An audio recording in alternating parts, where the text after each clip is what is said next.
Hey, how you going? Alina here, and you're listening to Along Came English. I'm back after a fairly long hiatus in podcasting. Hiatus means a pause or break in an activity. Happy New Year. Happy 2021. Let's hope for a better year, shall we? Even if it's only a little bit better. Anyway, I hope you had a pleasant Christmas. That is, if you celebrate it. I did look forward to the end of the year, and it's actually quite weird that we're here already.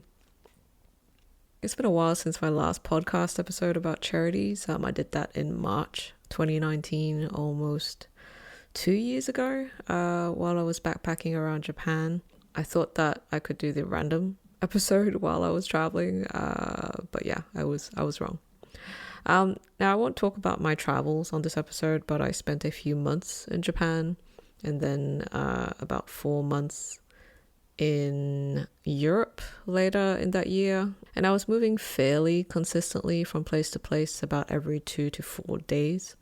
So it was an unrealistic expectation for me to think that I could continue podcasting.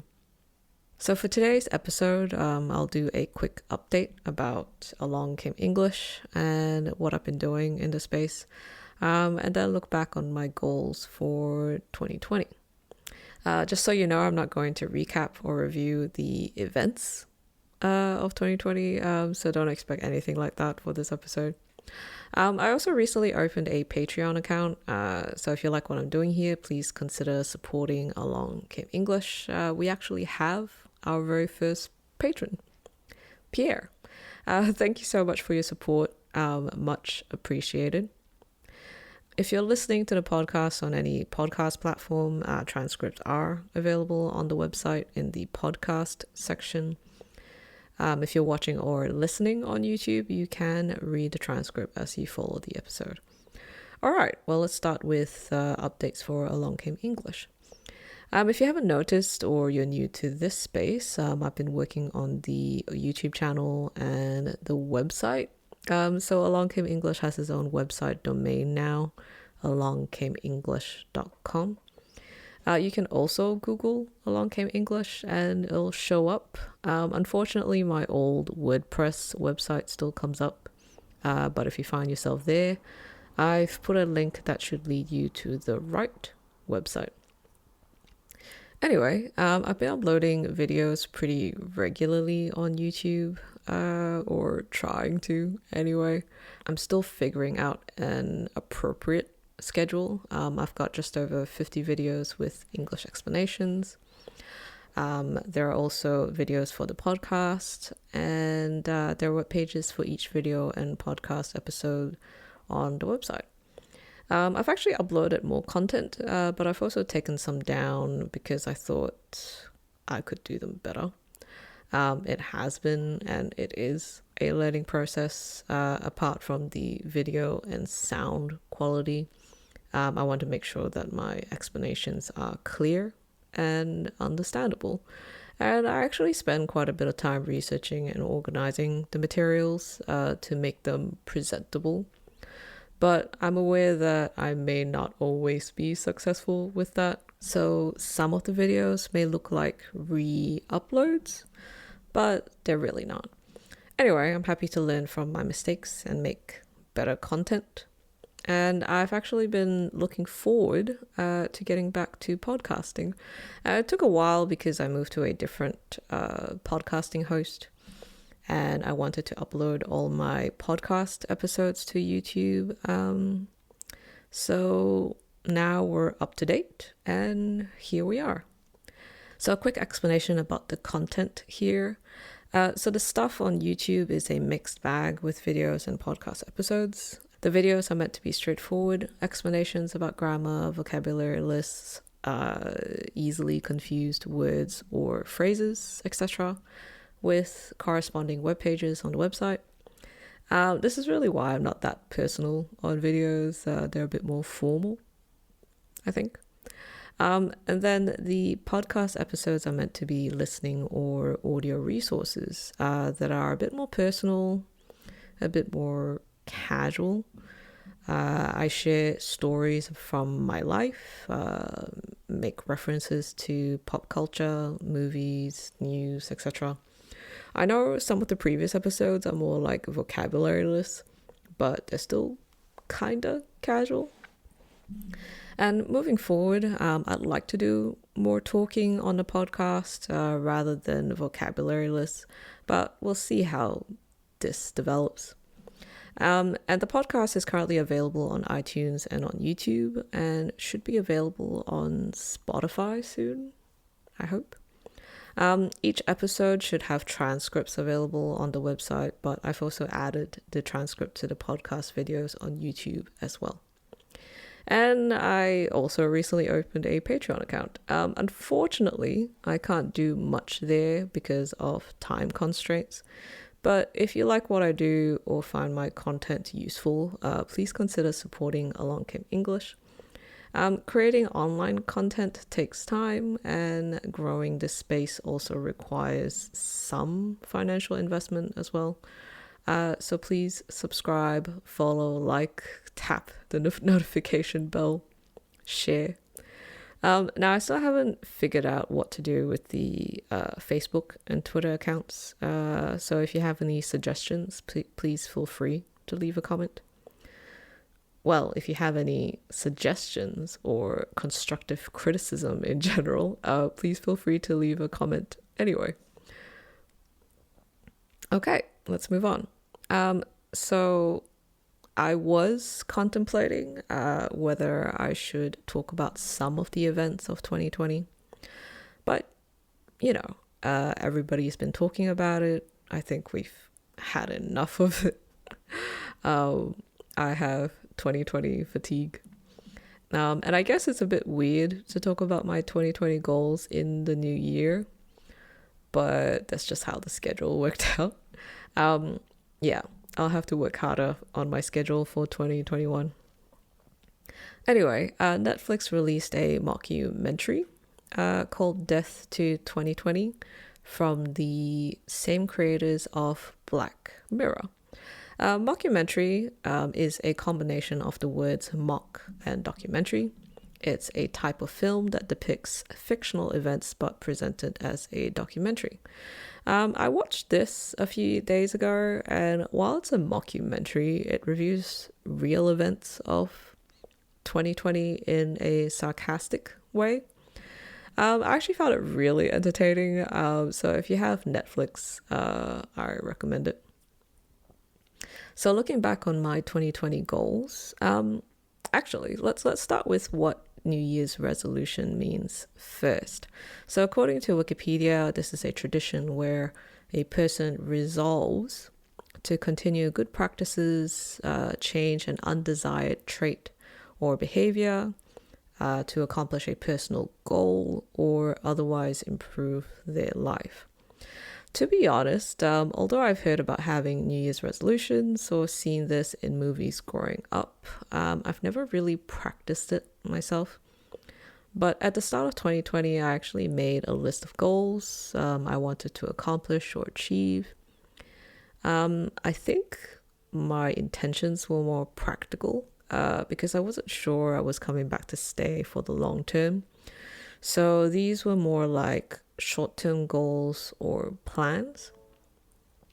Also, I think this is a consequence of the fact that I kind of uprooted myself in 2016 and have been moving every year or so ever since. So circumstantially, this has forced me to think about what to do in the short term, I guess. Anyway, so the words resolution and goal are very similar and are sometimes used interchangeably when we talk about New Year's resolutions, but they're different. Resolutions are firm decisions to do or refrain from doing something. Goals refer to a person's aims or desired results. So an example of a resolution might be to eat healthier and lose some weight. And a goal might be to lose 10 kilos by the end of the year. So a resolution is like a promise, and a goal is a target. Now, for some people, setting New Year's resolutions are kind of cliched. Some people don't see the point of it because they end up breaking them anyway, or they feel bad if they didn't accomplish them, or they set unrealistic goals, or they just forgot about them. So looking at my list, the goals I actually achieved were the ones I had about doing more videos for YouTube. And to be honest, I don't really feel bad about not being able to accomplish all my goals. I think even if I accomplished something small or made a small change, that's still considered an achievement, right? Albeit a small one. So early in the year, I enrolled in a graduate certificate in TESOL, even though I already have a TEFL certificate. I thought this would open more doors for me in Australia and overseas. I was supposed to finish the course in 6 months and get a teaching job straight after. Because of the pandemic, I couldn't finish it online because it has a placement component where I was supposed to get teaching training at an English college. So all the goals I had about getting a teaching qualification and teaching in Melbourne went out the window. It's a bummer, but all of it was beyond my control. Go out of the window is a saying that means something is disregarded, discarded, or it doesn't exist anymore. Traveling, that went out the window too. I assumed I would return to Malaysia at least once in a year, but that didn't happen. I did, however, make the decision not to buy a car when I returned. This was interesting because it made me think more strategically about where I should live in terms of access to public transportation, nearby supermarkets, distance to the city, etc. And it was a good decision because it's not like I could have visited friends or and I didn't have to drive to work anyway. I also had a goal to become more of a minimalist and sell or give away my stuff. So when I returned to Australia, I realized I had kept a lot of stuff in storage that I actually didn't need, or I guess I no longer needed, right? So I gave some stuff away, but after that, I kind of forgot about this. So, minimalist has a few definitions, but I'm using it here to talk about a lifestyle. It's almost like a philosophy, but that's subjective, of course. So, simply put, it's about living with only the things you need, rather than focusing on accumulating stuff. You focus on what is necessary. Free yourself from clutter and the stress from pursuing, purchasing, accumulating, and maintaining stuff. And instead focus on what really matters, such as relationships, happiness, fulfillment, etc. There's a documentary called Minimalist, a documentary about the important things. I watched this a number of years ago on Netflix. It wasn't life changing, but I guess it made me think that maybe less could be more. Thankfully, they don't promote the idea of getting rid of everything, in my opinion, anyway.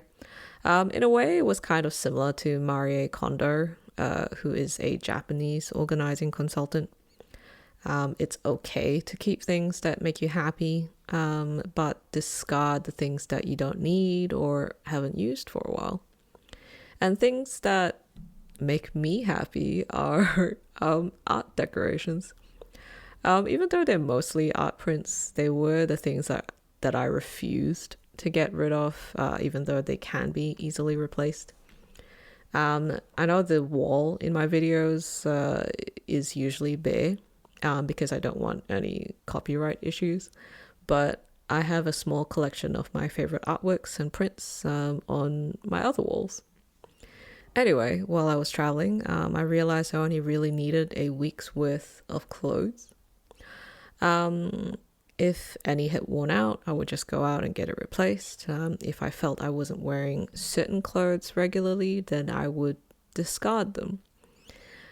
Now, living that way was a little surreal. Obviously it doesn't reflect real life, right? Or living at home. However, while I was traveling, because I could only carry so much, I was forced to think about what I actually needed. I mean, of course, I don't live that way right now. I have wardrobe space now. And, my wardrobe still has stuff that I don't use and was meaning to give away, but I forgot about it.